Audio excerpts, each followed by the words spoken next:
Welcome everyone to the Proven Knowledge Podcast. I'm your host, Anthony Church. I'm a music producer from Northeast Ohio. I began this weekly interview series to give you different perspectives on how to approach a career in the field from different artists, producers, engineers, and other great minds who share their stories on not only what's made them succeed, but also what has shaped them into the people that they are today. I hope you gain some real proven knowledge from the show, and that it helps elevate you in your endeavors on your own journey towards success as well. Let's get into it. Welcome everyone to episode 142 here on the Proven Knowledge Podcast. This is the Creators Series. Today I welcomed a Florida artist. His name is 47Mello. I connected with him a couple months back, I believe. We finally got the chance to sit down and have a real discussion today. Really cool stories from 47Mello, mostly about his beginnings in music, being inspired by artists like Roddy Ricch, how he's learned to kind of blend different styles together and embrace, his own creative lane. He's learning to play instruments. He discussed his songs Fillmore Avee and 11 Summers and what those two releases mean and the story behind them. Also his next EP that's coming up, which I'm very excited to hear.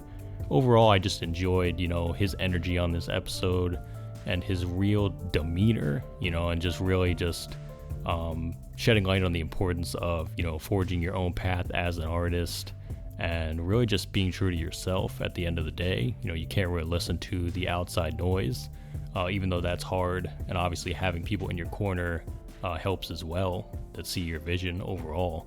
And I think for him, he has that. And we also talked about, even taking breaks here and there to kind of help you avoid burnout and really just maximize your creativity and your overall trajectory in your career. So definitely a great episode, real quality one to end the month of February. So without further ado, let's get into it. So welcome everyone to episode 142 here on the Proven Knowledge Podcast. This is the Creators Series. Today I have another amazing artist. Guy's got a couple great singles out there right now. I'm sure he has a lot more music coming soon. And he goes by the name of 47Mello. How are you, man? Hey, how you doing, boss? Dude, I'm doing great. And thank you so much for, agreeing to do this. I know we connected, I think in December, I want to say. Probably like beginning of December. So it hasn't been too long, but, I'm happy to have you on the show this week. And, to start off every episode, we kind of have the guest give some background. How long have you been doing music? How did you get into it originally? For those that might not know you and what you do. Well, originally I got into music when I was, I'd say like 23, 24. But I just started taking music serious since like last year. But yeah, since I started doing music, I kind of like got into the motion of like learning how the business goes. Aside from just making music. So it's been like a great ride, to be honest. Yeah. I started making music actually when I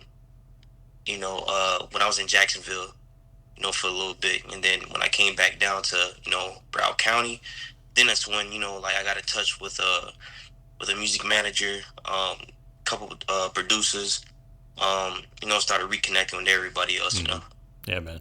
Talk about that for a bit, because I want to get into some other stuff, but talk about the business side, because a lot of people, they don't really understand, especially when they start out, how important that is. So it's kind of like getting your situation right and making sure, you're surrounded by the right people as well. So what has that been like? Man, it's still a learning process, to be honest, because trying to get in the right motion and learning the business the right way instead of just putting out music without any legal action behind it. Like, it all starts with just like legalizing your stage name. Then it comes to your brand, your clothing line, anything else that comes with that. Like everything that you make, it is literally money that comes off of you, And you got to learn about splits with producers, artists, and distribution also on top of that. That's just like the main, that's just like the small percentage of it. Everything else comes through, like there's 7 ways to make money, the instrumentals, the song in general, the clean version, dirty version, et cetera, et cetera. So it's still like a learning process I'm still doing right now, Yeah. And I feel it can get overwhelming for a lot of people too because there's so many different options. And like you said, there's a lot of ways to monetize what you're doing as well, especially as an artist when you finally have like a catalog of music and you're going out there and performing. Like you said, you got to make sure you get the rights involved as far as like the PROs and stuff, merchandise, Right. like you said, doing all that stuff. If you have an online store, like it can just be a lot. And I think, once you have people kind of there in your corner as well to help you out with these certain things. And like it obviously grows over time too, and just changes. And another thing is like the business itself changes like so rapidly. So it's kind of just keeping Right. up with that too. You know what I mean? Because you look at like even like 10, 15 years ago, how different things were in music. Uh-huh. And that was before I got into it. That's before you got into it for the most part, from what I understand. And it's like just the way things have changed even since then. It's like who even knows in another 10, 15 years where it's going to be. Just having to relearn new things and adapt and grow and change. But I think it's also like part of the fun of it too, just because it's like when you really care for something and you want to see that growth, like you're not even afraid to put in the work, so you just kind of like continue to adapt and grow. And I think for you that's kind of where you're at now, is like you're taking those steps needed to kind of put yourself in that good position to make this like something that can grow and elevate over time. So that's definitely great to hear, man. And I'm happy to hear that there's a lot of people, that are helping you as well. And you got some people, giving you resources and things like that. And that you have that clear view of that. So that's definitely awesome. And as far as like the music tip as well, I'm curious to know like who are you listening to nowadays? Who did you listen to growing up? Maybe some inspirations, maybe some influences. Favorite artists, like who is someone or a few people that inspire 47Mello? Um, Man, I'm gonna have to say Roddy Ricch. A couple years ago when he came out with that song, every season, it kind of like motivated me to just try something new. Mm-hmm. But as far as I could tell with like any other artists, it's like a mixture of anybody. You know, most of the people that I listen to, they're kind of like underground, Yeah. which is cool. And most of it's instrumentals too. Because um, with Roddy Ricch, his music was more expressive. It was more different in that area when he first came out, Mm-hmm. and it kind of like it made me want to like pursue other different actions of making music. So I'm trying to learn how to play guitar, piano right now, but you know, um, outside of music in general, life hits you hard. So you Mm-hmm. just gotta take a step back and actually just kind of like recoup a little bit. Yeah. That's cool to hear that you're also learning some other things too, and just kind of trying new things and like seeing where that goes. And I think that can make like your own process for your own music a lot cooler too, because you might end up like producing all of your own stuff, putting things together. Like who knows where that's gonna lead. Right. And yeah, I think I know what you mean. Like Roddy Ricch, like end of 2018, like 2019, like when he was first like coming up big and everything. And yeah, I definitely see that. And definitely like it's cool. I even mentioned this on some other episodes where it's like you listen to artists and you draw from them a little bit, and then you're able to make your own thing out of your inspiration. You know what I mean? And you're able Right. to craft your songs, and then you come up with your own way of doing things, and you come up with ways that like you might not have even thought of before. And it's just from like I think a lot of artists kind of like they don't want to compare themselves to other people or like bigger people, but it's like you always are getting inspiration whether you know it or not. You know what I mean? And you're creating and just becoming your own version of like an artist. You're just becoming an artist and continuing to, just like the bigger artists, just get better and better. So that's definitely cool to hear. And for you, as far as like the recording, the writing, just creating your own music, like how has that process evolved from, let's just say, a few years ago when you were really getting started to now? How has that evolved? Um, putting a lot of more put more emotion into the lyrics that I make, and I wouldn't say reading more, but um, trying to have different walks of life come into my life and give me more direction Mm-hmm. than me just trying to like get a thought from my head. Mm-hmm. So it's like more life more life precautions in different situations can kind of like elevate me in a different status, so I can make lyrics and put more soul and pain inside of music. Yeah. um so yeah, so that's like more like my process. So it's like I have a project coming out with it's called man, I forgot, damn. We can get to it later if you want, because that was one of my further questions. Just Yeah, dive man, into it, but I've been having like a little bit of trouble. I got hurt at my job a little bit. It kind of like hit me on my equilibrium. So the process is really, I have to work on that. Yeah. So now I'm kind of like in a rehab a little bit. So it's kind of hard for me to like make music right now. But I still got a project coming out, man. Still, music doesn't stop regardless. Yeah. So it's all good, man. But like, I definitely see what you mean though about taking the real life experiences and bringing that back into the art. You know what I mean? Because that's really where the real art comes through, and that's the stuff that people relate to the most, is like the vulnerability of it all and the real stories of someone's whole existence. You know what I mean? And you can relate to people that you've never even met before, and that's really like the beauty of music in general. I think is just being able to relate to a stranger, or they relate to what you're saying. So that's definitely incredible, and we'll dive into the album again here toward the end, because I definitely want to like see where you're headed and everything. But you do have a couple songs out, 11 Summers and Fillmore Ave. So I'm curious to know about those songs, like what went into creating those, what is kind of like the story behind those, and how do they kind of work together, I guess, in a way, or how are they different? Well, Fillmore Ave, that was a heartfelt song that I kind of wanted to put out. My producer sent me that, like a year ago, but I never touched the beat. But when I started listening to it, I was like, okay, I know what to talk about now. So, Fillmore Ave, that's where I grew up at, in Hollywood, Florida. It was a hard time to be over there a little bit. It was a park over there, a lot of gangs. I don't know the name of the gangs, but it was a lot of gang shootouts, fights, all that but it was somewhat of a good time because I had friends around. And, I had good times and bad times over there. So that's why it's kind of like I wanted to put that song out there. Mm-hmm.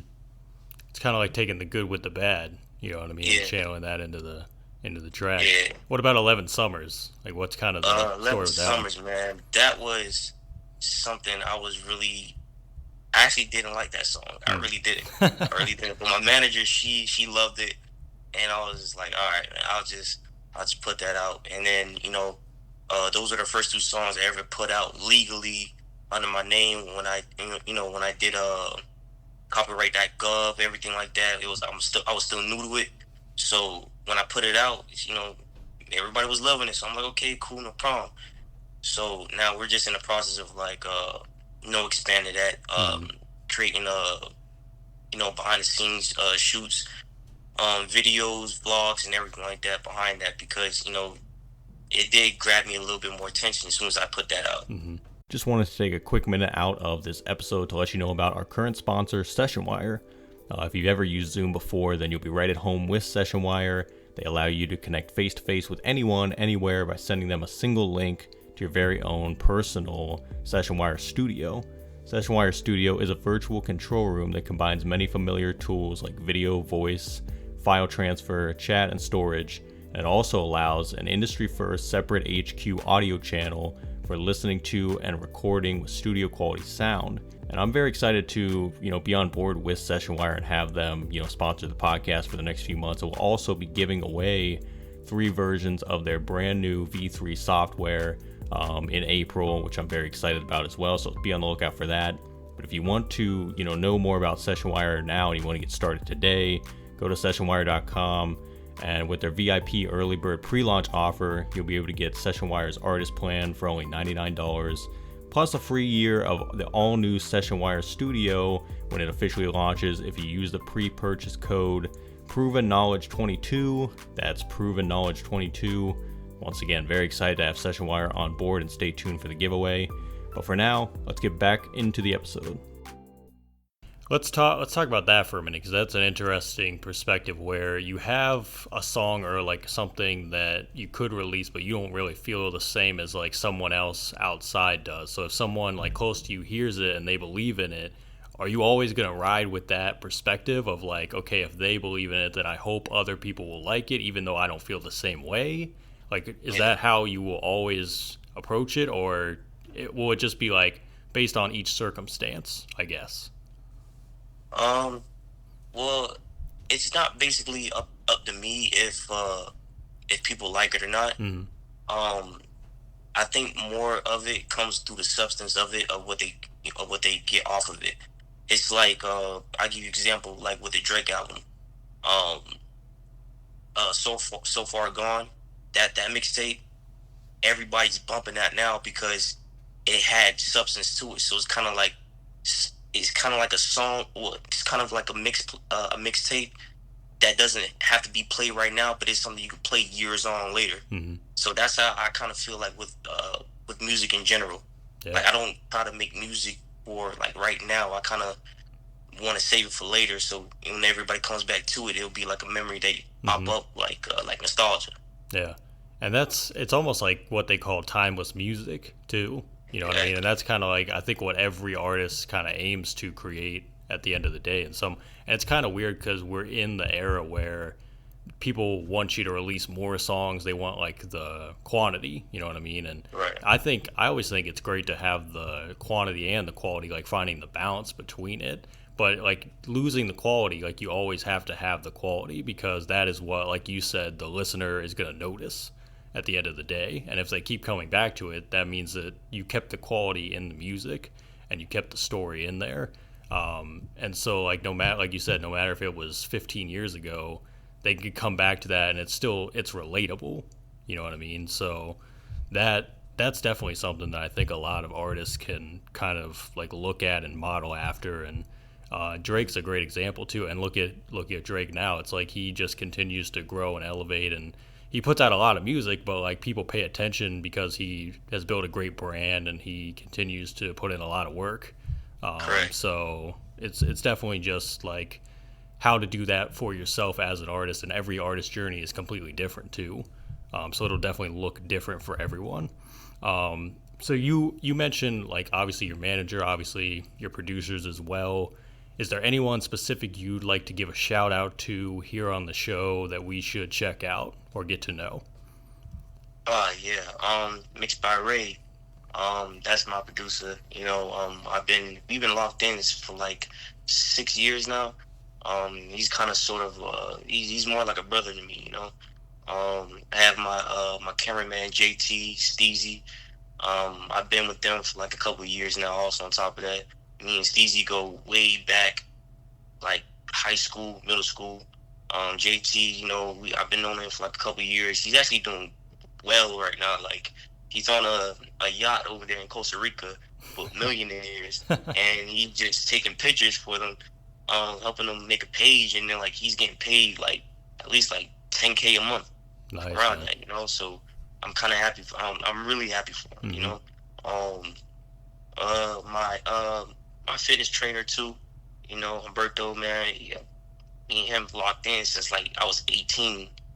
You know, I'm 27 now. So and then my manager, Houston Millie. So you just call her Millie for short, but that's like my to go to. She's like a second mama, you know. So she watches out for me. You know, she actually was the one that taught me how to read the business and do the business, you know. So she gave me something to walk on, kind of feed on a little bit. So, you know, she's a businesswoman at first, so I gotta give her that. Yeah, man, that's pretty much it right now, man. Yeah, that's awesome, man. And I think it's great when you're an artist, and I think a lot of times as an artist, or even just any like musician, creative, whatever, you kind of feel like it's the lonely road, like the lonely journey sometimes, you know what I mean? Because you're like so trapped in your creativity, and then even if you put songs out and you're like, they might not be received the way you thought, it's like that can kind of get in your head. So when you have like people around you as well, kind of going through this with you, it's just so much better, I think, because you have people that are there that can kind of like we talked about earlier, just give you that different perspective and just say like, what you're doing is important, like what you're doing is gonna work. We just have to do it and just keep doing it, figure out different ways to make it happen. So for you, it sounds like you have that as well, and it's got to be cool to see people win around you as well, and see Yeah. and see like that elevation and see them grow too. And I know that they probably feel the same about you as well, and just watching you continue on this journey. So that's awesome, man, and congrats on that, because that's definitely something that is super Appreciate super that. awesome to have. So what do you think? Because obviously by the time this episode drops, it's gonna be like February. So we'll be getting into the year at this point. We're still kind of at the beginning of the year for 2023. What do you think is Right. like one of the biggest goals you're looking to accomplish this year? Um, Consistency. That's the main thing I'm trying to focus on right now. You know, uh, Posting on social media, at least like 2, 3 times a day. Interacting with other people on social media also, so I could get the engagement up. Hmm. And probably doing more shows. I got a lot more shows that I'm doing this year. A couple more cities I got to go to in states. Ohio and Denver is actually one of them. I gotta slide over there. I was gonna say, Um, when you're up here, let me know, man. Depends on where you're at, but I could make some things happen. At least come through, maybe.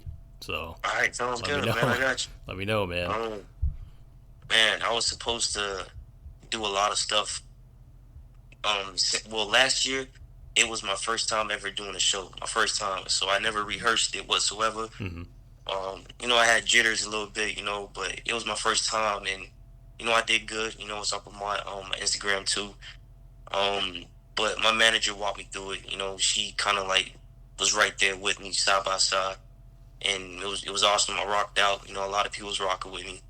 But for the new year, I'm really trying to work on my consistency. Hmm. I really want to work on that because a lot of people do like my music, but I don't put out enough. Hmm. And I know that I'm going through some things outside of music in life. But my main focus and goal is really to be a master at my artwork and music. Hmm. And I think that's a great goal to have, man. And just like across the board, like you said, just kind of putting in that, kind of building the muscle memory. Because I honestly think like the biggest thing with consistency is like building that repetition where it's actually like healthy repetition. It's not like bad repetition, and then it Right. becomes like second nature. So then the more you're doing it, it just, you don't even have to think about it. I think like when you start those things, it's just so hard, because it's like when you're Right. starting anything, you just don't really want to do it. But it's like just taking the small steps to get there. And even like for a whole year too, like to have like a plan of like, I'll do this from this point until the end of the year. It's like that'll just help you so much, because you're not trying to rush yourself into like getting Right. these goals accomplished and things like that. But yeah, man, I'm looking forward to seeing what you do. And yeah, man, the shows, that's gonna be very exciting too. And I know you said about the new project. Do you have at least like a tentative date, or like some time span of where it might be releasing? Like, do you still have to finish up some mixing on songs, or what are you looking at currently? I gotta finish up some mixing on some songs. I've been conflicted about it a little bit, ever since like last year, because Hmm. it's actually my first project. I need to be right. I need everything to be precise. And since I'm gonna be doing shows a little bit, I have to do all the legwork. I gotta make sure everything's okay before Hmm. I put out. I don't want to put out bad quality music, bad sound production, or anything like that. I really want to put the work behind it. Um, but yeah, man. The EP is mainly gonna be it's called Last Year Being Broke. Um, it's just a lot of pride and dedication that I'm putting towards to it. Even though it was a video that I saw from Rush. He said that if you need to take a year or two off, or even more than that, to build up your work ethic in your craft, then you should probably do that. You know, the game ain't going nowhere. Yeah. You know, so just take your time. You know, stay true to yourself. You know. Yeah. Well, man, I love that title, and I think that's going to be incredible when it finally comes out. It's good to hear that you have a plan of attack as well. And like you just said, I think everybody should go at their own pace, really, because I think that, you know, when people think of like hustling and like just putting in the work and the grind, they always compare themselves to others, and they're like, I got to be chasing what they're doing and all this stuff, and they get caught in like the social media and everything. It's like, that's all a thing, but like slow it down and just realize that you are on this journey. This is your journey. You know what I mean? Only you can tell you how it's going to play out. So I think that's super important. And like you said, you need to take a year away. Why not? You know, if that's going to help you in the long run, why not do that and see how that goes? And I think for you, man, that's going to pay off big in the music and just everything you got going on. So that's definitely great to hear, man. And definitely looking forward to the EP. So I will be streaming that right when it drops, day of. So I will be on the lookout, man. So last few questions here, and these are ones I ask on every episode. The first one is, if you could go back 10 years ago, give yourself a piece of advice, or maybe not change anything at all, what do you think you would do? I think I'll probably go back in time and probably tell myself it's okay to be different. You know, it's all right. Not everybody's really meant for you. It's okay for you to stick out like a sore thumb because everybody else is just walking the same path. But, you know, it's okay. At the end of the day, it's okay. You know, just take your time with everything. Whatever you want to do, go ahead and achieve it. You don't have to. There's nothing wrong with working with a 9-to-5, but it comes to a point in time where you're tired, you know? So still chase your dreams, stay forever dedicated, you know? 100%, man.